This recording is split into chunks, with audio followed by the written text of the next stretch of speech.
ആകാശവാണി.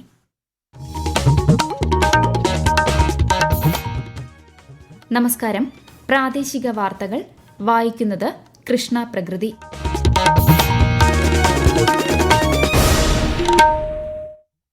പ്രധാന വാർത്തകൾ. പ്രധാനമന്ത്രി നരേന്ദ്രമോദിയുടെ പ്രതിമാസ റേഡിയോ പ്രഭാഷണ പരിപാടി മൻ കി ബാത്തിന് ഒരു പതിറ്റാണ്ട്. ഭാരതം ഉൽപാദനത്തിന്റെ ശക്തി കേന്ദ്രമായി മാറിയതായി പ്രധാനമന്ത്രി. സ്വച്ഛ് ഭാരത് മിഷന് ഊർജ്ജമേകുന്ന കോഴിക്കോട് സ്വദേശി സുബ്രഹ്മണ്യന്റെയും മാഹി സ്വദേശി കെ രമ്യയുടെയും പ്രവർത്തനങ്ങളെ അഭിനന്ദിച്ച് പ്രധാനമന്ത്രി. രാജ്യത്തിന്റെ ഓരോ കോണിലും നടക്കുന്ന ജലസംരക്ഷണ ശ്രമങ്ങളിൽ എല്ലാവരും പങ്കാളികളാകണമെന്നും മൻ കി ബാത്തിൽ പ്രധാനമന്ത്രി. ഇന്ത്യയിലെ ആദ്യത്തെ സൂപ്പർ കപ്പാസിറ്റർ ഉൽപാദന കേന്ദ്രം കണ്ണൂർ കല്യാശ്ശേരിയിൽ സജ്ജമാകുന്നു.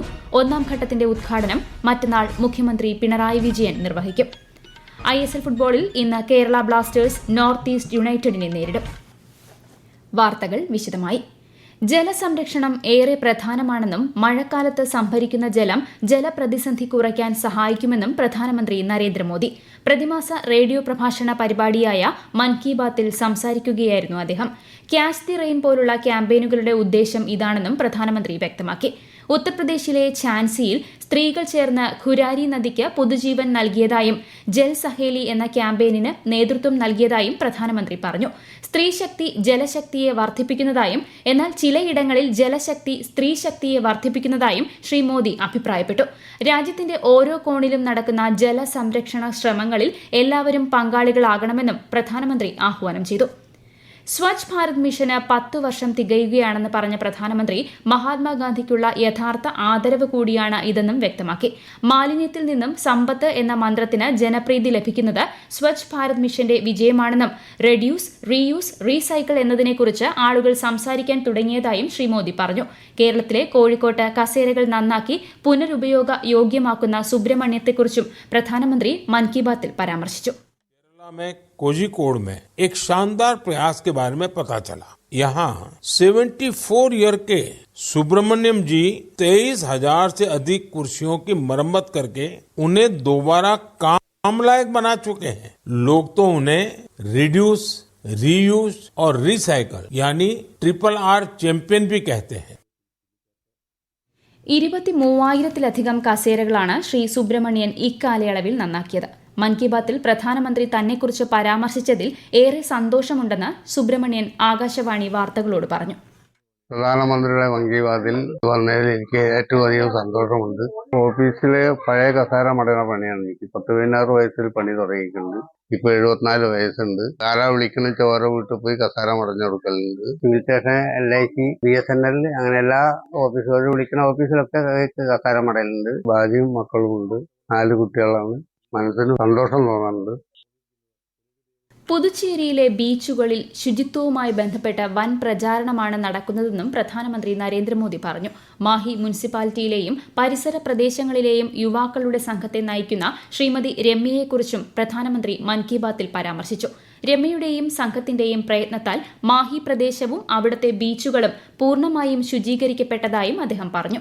പ്രധാനമന്ത്രിയുടെ പരാമർശത്തിൽ സന്തോഷിക്കുന്നതായി നെഹ്റു യുവകേന്ദ്ര മാഹി കണ്ണൂർ ജില്ലാ യൂത്ത് ഓഫീസർ കൂടിയായ രമ്യ ആകാശവാണി വാർത്തകളോട് പറഞ്ഞു. ഇന്നത്തെ മൻ കി ബാത്തിൽ സ്വച്ഛതാ ഹി സേവയുമായിട്ട് മാഹിയിലും കണ്ണൂരും നടക്കുന്ന പ്രവർത്തനങ്ങളെ അഭിനന്ദിച്ചുകൊണ്ട് ബഹുമാനപ്പെട്ട പ്രധാനമന്ത്രിയുടെ ഒരു പരാമർശം ഉള്ളതായിട്ട് അറിഞ്ഞു. കഴിഞ്ഞ സെപ്റ്റംബർ മുതൽ ഒക്ടോബർ 2 വരെ വിപുലമായ രീതിയിലുള്ള പ്രവർത്തനങ്ങളാണ് കണ്ണൂരും മാഹിയും നമ്മൾ സംഘടിപ്പിച്ചു വരുന്നത്. അപ്പൊ അതിന്റെ ഒരു അഭിനന്ദനം ബഹുമാനപ്പെട്ട പ്രധാനമന്ത്രിയിൽ നിന്ന് തന്നെ കേട്ടറിഞ്ഞതിൽ അത്യധികം സന്തോഷമുണ്ട്. ഇതൊരു കൂട്ടായ്മയുടെ പ്രവർത്തനമായിരുന്നു. അപ്പൊ അവർക്ക് കൂടി അഭിനന്ദനം അർഹിക്കുന്ന ഒരു കാര്യമാണ്. ബഹുമാനപ്പെട്ട പ്രധാനമന്ത്രിക്ക് ഒരുപാട് നന്ദി അറിയിക്കുകയാണ്. ഇത്തരത്തിലുള്ള പരിപാടിയുമായിട്ട് തുടർന്നും നല്ല രീതിയിൽ തന്നെ മുന്നോട്ട് പോകും എന്ന് ഉറപ്പു നൽകുന്നു. വികസനവും പൈതൃകവും തമ്മിലുള്ള ബന്ധത്തെക്കുറിച്ച് പ്രധാനമന്ത്രി മൻ കി ബാത്തിൽ പരാമർശിച്ചു. US സന്ദർശന വേളയിൽ 300ഓളം പുരാവസ്തുക്കൾ അമേരിക്ക ഇന്ത്യയ്ക്ക് തിരികെ നൽകിയതായി അദ്ദേഹം പറഞ്ഞു. ടെറാക്കോട്ട, കല്ല്, ആനക്കൊമ്പ്, മരം, ചെമ്പ്, വെങ്കലം തുടങ്ങിയവയിൽ നിർമ്മിച്ച വസ്തുക്കളാണ് തിരികെ ലഭിച്ചത്. കലയെക്കുറിച്ച് നമ്മുടെ പൂർവികർക്ക് എത്രമാത്രം ധാരണയുണ്ടായിരുന്നുവെന്ന് ഈ വസ്തുക്കൾ തെളിയിക്കുന്നതായി അദ്ദേഹം പറഞ്ഞു. മറ്റു രാജ്യങ്ങളിലുള്ള പുരാവസ്തുക്കൾ തിരികെ എത്തിക്കാൻ പ്രവർത്തിച്ചു വരികയാണെന്നും പ്രധാനമന്ത്രി വ്യക്തമാക്കി. ഭാരതം ഉൽപാദനത്തിന്റെ ശക്തി കേന്ദ്രമായി മാറിയതായി പ്രധാനമന്ത്രി നരേന്ദ്രമോദി മൻ കി ബാത്തിൽ പറഞ്ഞു. രാജ്യത്തിന്റെ യുവശക്തി ലോക ശ്രദ്ധയാകർഷിച്ചതായും ഓട്ടോമൊബൈൽസ്, ടെക്സ്റ്റൈൽസ്, വ്യോമയാനം, ഇലക്ട്രോണിക്സ്, പ്രതിരോധം തുടങ്ങി എല്ലാ മേഖലകളിലും രാജ്യത്തിന്റെ കയറ്റുമതി തുടർച്ചയായി വർദ്ധിച്ചുകൊണ്ടിരിക്കുകയാണെന്നും പ്രധാനമന്ത്രി പറഞ്ഞു. രാജ്യത്ത് തുടർച്ചയായി വിദേശ നിക്ഷേപം വർദ്ധിക്കുന്നത് മേക്ക് ഇൻ ഇന്ത്യയുടെ വിജയഗാഥ കൂടിയാണെന്നും പ്രധാനമന്ത്രി വ്യക്തമാക്കി.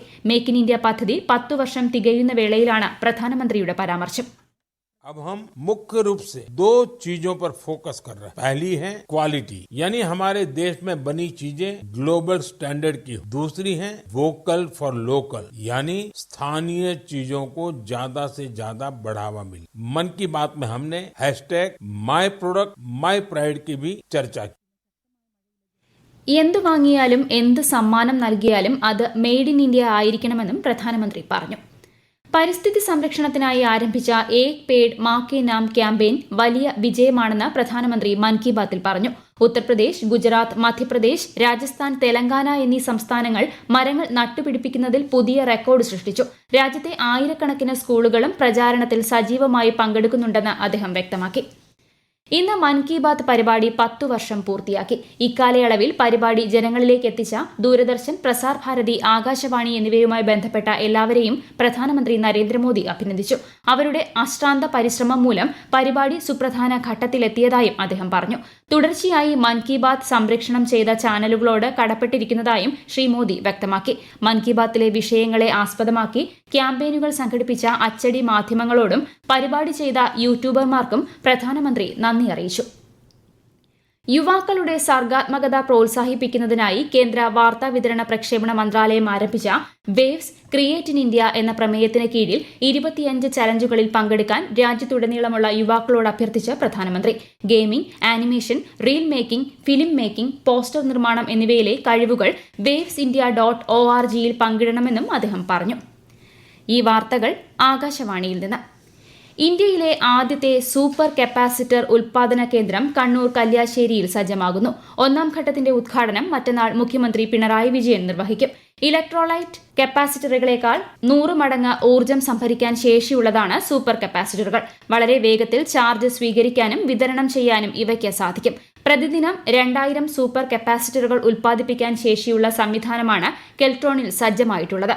ISROയുടെ സാങ്കേതിക സഹകരണത്തോടെയാണ് പദ്ധതി നടപ്പാക്കുന്നത്. ISL ഫുട്ബോളിൽ ഇന്ന് കേരള ബ്ലാസ്റ്റേഴ്സ് നോർത്ത് ഈസ്റ്റ് യുണൈറ്റഡിനെ നേരിടും. രാത്രി 7:30 ഗുവാഹത്തിയിലാണ് മത്സരം. ഇന്ന് ലോക ഹൃദയ ദിനം. ഹൃദയ സംബന്ധമായ രോഗങ്ങളെക്കുറിച്ച് അവബോധം സൃഷ്ടിക്കുന്നതിനും ആഗോളതലത്തിൽ ഹൃദയാരോഗ്യം പ്രോത്സാഹിപ്പിക്കുന്നതിനുമായി എല്ലാ വർഷവും സെപ്റ്റംബർ 29 ഹൃദയ ദിനമായി ആചരിക്കുന്നു. ഹൃദയ സംബന്ധമായ രോഗങ്ങൾ തടയുന്നതിന് സജീവമായ നടപടികൾ കൈക്കൊള്ളാൻ വ്യക്തികൾക്കും സർക്കാരുകൾക്കും ആരോഗ്യ സ്ഥാപനങ്ങൾക്കും ഈ ദിനം ഒരു ഓർമ്മപ്പെടുത്തലാണ്. ശബരിമല മണ്ഡല മകരവിളക്ക് മഹോത്സവ ക്രമീകരണം സംബന്ധിച്ച അവലോകന യോഗം ഇടുക്കി കളക്ടറേറ്റ് കോൺഫറൻസ് ഹാളിൽ ചേർന്നു. വിവിധ വകുപ്പുകളുടെ നേതൃത്വത്തിലുള്ള ക്രമീകരണങ്ങൾ ഏർപ്പെടുത്തുന്നതിന് യോഗത്തിൽ തീരുമാനമായി. തീർത്ഥാടന പാതയിൽ സുരക്ഷയ്ക്കാവശ്യമായ പോലീസിനെ വിന്യസിക്കുന്നതുൾപ്പെടെ നിരവധി തീരുമാനങ്ങൾ യോഗത്തിലുണ്ടായി. അന്തരിച്ച CPIM പ്രവർത്തകൻ പുഷ്പന്റെ സംസ്കാരം ഇന്ന് വൈകുന്നേരം തലശ്ശേരി ചൊക്ലി മേനപ്രത്തെ വീട്ടുപരിസരത്ത് നടത്തും. മൃതദേഹം തലശ്ശേരി ടൗൺ ഹാളിൽ പൊതുദർശനത്തിന് വച്ചു. മന്ത്രി രാമചന്ദ്രൻ കടന്നപ്പള്ളി, നിയമസഭാ സ്പീക്കർ AN ഷംസീർ തുടങ്ങിയവർ അന്തിമോപചാരം അർപ്പിച്ചു. 1994 നവംബർ 25 കൂത്തുപറമ്പിലുണ്ടായ വെടിവയ്പിൽ പരിക്കേറ്റ് കിടപ്പിലായ പുഷ്പൻ ഇന്നലെ കോഴിക്കോട്ടെ സ്വകാര്യ ആശുപത്രിയിലാണ് മരിച്ചത്. പുഷ്പന്റെ നിര്യാണത്തിൽ അനുശോചിച്ച് ഇന്ന് കൂത്തുപറമ്പ്, തലശ്ശേരി അസംബ്ലി മണ്ഡലങ്ങളിലും മാഹിയിലും ഹർത്താൽ ആചരിക്കുകയാണ്. ഉത്തരാഖണ്ഡിലെ ഗരുഡ കൊടുമുടി കയറുന്നതിനിടെ ആരോഗ്യസ്ഥിതി മോശമായതിനെ തുടർന്ന് മരണപ്പെട്ട ഇടുക്കി വെള്ളത്തുവൽ സ്വദേശി അമൽ മോഹന്റെ മൃതദേഹം ഇന്ന് വീട്ടിലെത്തിക്കുമെന്ന് നോർക്ക CEO അജിത് കോളശ്ശേരി അറിയിച്ചു. വൈകുന്നേരം 4 നെടുമ്പാശ്ശേരി വിമാനത്താവളത്തിലെത്തിക്കുന്ന മൃതദേഹം ആംബുലൻസിൽ ഇടുക്കിയിൽ അമലിന്റെ വീട്ടിലെത്തിക്കും. സംസ്ഥാനത്ത് ശക്തമായ മഴയ്ക്ക് സാധ്യതയെന്ന് കേന്ദ്ര കാലാവസ്ഥാ വകുപ്പ്. പത്തനംതിട്ട, എറണാകുളം, ഇടുക്കി, തൃശൂർ, കോഴിക്കോട്, വയനാട്, കണ്ണൂർ ജില്ലകളിൽ ഇന്ന് മഞ്ഞ ജാഗ്രതാ നിർദ്ദേശം നൽകിയിട്ടുണ്ട്. മണിക്കൂറിൽ 55 കിലോമീറ്റർ വരെ വേഗതയിൽ ശക്തമായ കാറ്റിനും മോശം കാലാവസ്ഥയ്ക്കും സാധ്യതയുള്ളതിനാൽ മത്സ്യത്തൊഴിലാളികൾ കടലിൽ പോകരുതെന്നും നിർദ്ദേശമുണ്ട്. പ്രധാന വാർത്തകൾ വീണ്ടും. പ്രധാനമന്ത്രി നരേന്ദ്രമോദിയുടെ പ്രതിമാസ റേഡിയോ പ്രഭാഷണ പരിപാടി മൻ കി ബാത്തിന് 1 പതിറ്റാണ്ട്. ഭാരതം ഉൽപാദനത്തിന്റെ ശക്തി കേന്ദ്രമായി മാറിയതായി പ്രധാനമന്ത്രി. സ്വച്ഛ് ഭാരത് മിഷന് ഊർജ്ജമേകുന്ന കോഴിക്കോട് സ്വദേശി സുബ്രഹ്മണ്യന്റെയും മാഹി സ്വദേശി K രമ്യയുടെയും പ്രവർത്തനങ്ങളെ അഭിനന്ദിച്ച് പ്രധാനമന്ത്രി. രാജ്യത്തിന്റെ ഓരോ കോണിലും നടക്കുന്ന ജലസംരക്ഷണ ശ്രമങ്ങളിൽ എല്ലാവരും പങ്കാളികളാകണമെന്നും മൻ കി ബാത്തിൽ പ്രധാനമന്ത്രി. ഇന്ത്യയിലെ ആദ്യത്തെ സൂപ്പർ കപ്പാസിറ്റർ ഉൽപാദന കേന്ദ്രം കണ്ണൂർ കല്യാശ്ശേരിയിൽ സജ്ജമാകുന്നു. 1ാം ഘട്ടത്തിന്റെ ഉദ്ഘാടനം മറ്റന്നാൾ മുഖ്യമന്ത്രി പിണറായി വിജയൻ നിർവഹിക്കും. ISL ഫുട്ബോളിൽ ഇന്ന് കേരള ബ്ലാസ്റ്റേഴ്സ് നോർത്ത് ഈസ്റ്റ് യുണൈറ്റഡിനെ നേരിടും. പ്രാദേശിക വാർത്തകൾ കഴിഞ്ഞു. അടുത്ത വാർത്താ പ്രക്ഷേപണം 12:50.